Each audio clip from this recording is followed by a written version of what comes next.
Somalia has slowly been experiencing a transition into calm and order, and we were curious to find out what the millions of internally and externally displaced persons were returning to. So we took 2 trips, December 2012 and November 2013, with the view to establish the situation, and this is what we found out.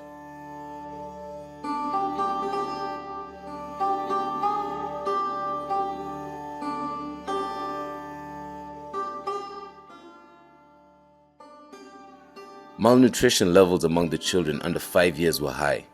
There was no formal education in most of the IDP camps. Insecurity was rampant in the camps. Schools were clan-based to a great extent and were also charging unaffordable fees. Gatekeepers kept the IDPs locked up for economic gains and often rejected visitors who would expose the business they were doing by holding the IDPs. Women suffered sexual harassment as they walked across the city to look for work and food, and majority of men did not have any work to do. All the IDPs we talked to wanted to return home with support to restart their lives. They said that life in Mogadishu was dehumanizing them. In response, with the help of the UN Office for Coordination of Humanitarian Affairs, International Committee of the Red Cross, and Mercy Corps, 3,000 families were taken back to their homeland as a pilot project.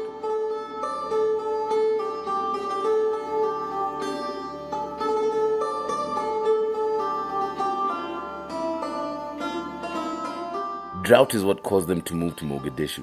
Now the drought has eased and they're anxious to go back home to engage with farming.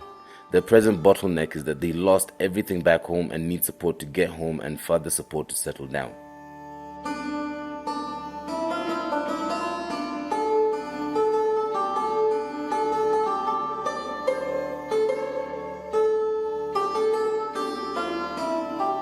We had planned to visit KUNTUWAREY and KUNTUWAREY districts and hopefully Shabelle, those still under Al-Shabaab control as of March 20th, 2015, firstly to assess firsthand the livelihood conditions of the 3,000 families' settlement after 1 year together with the host communities. Due to schedule and logistical challenges, we were only able to fly to KUNTUWAREY. The findings here can be generally applied to the rest of the districts. On arrival in KUNTUWAREY town by UN helicopter, an Amazon security team and the district commissioner received us. We were oriented to the mission at hand and the places to be visited. We took a tour to selected interest areas meant to enrich our assessment.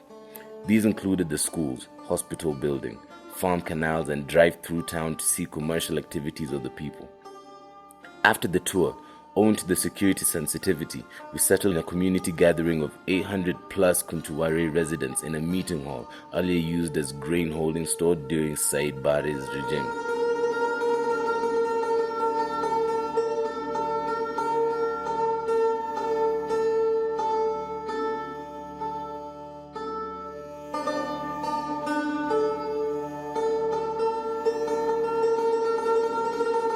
Challenges noted.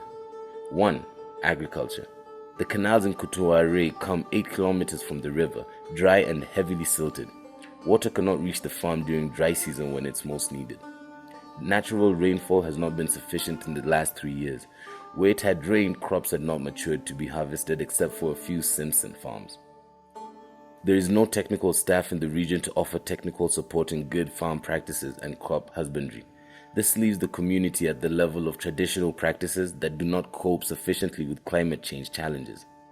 2. Animal health challenges.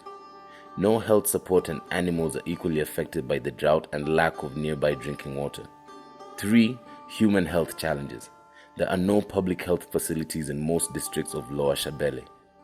The previous government health center in the visited town was last operational in 1991.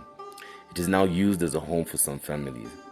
Over 65,000 people in this town depended on this facility but now have no local medical help. No trained traditional birth attendants to provide safe delivery of babies. 4. Lack of education. No public schools in KUNTUWAREY, population 65,000, among which over 20,000 are of school age. The public school in the visited town closed many years back and is now converted to an IDP's camp. The structures are sufficient to host many children and look repairable, but no spaces remaining for children and there are no teachers. 50 meters from the government school buildings is a school built with the help of an international NGO on a private plot, and the owner is the headmaster of the school. It holds 236 children who have to pay.